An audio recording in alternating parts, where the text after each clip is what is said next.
করা হয়েছে, তার তত বড় আসর, তার তত বড় প্রভাব আমলের উপরে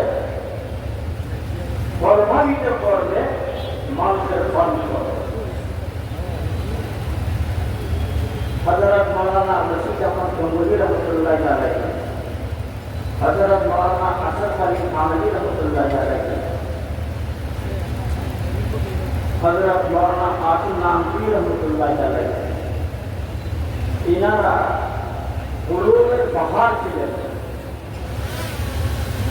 জাহিরি আমল আখলাকের মধ্যে তারা অনেক আগে চলে, তারপরেও কিন্তু হাজী ইনজামুল্লাহ হাজী মসি রহমতুল্লাহ আলাইহির কাছে গেলেন। এত বড় জীবন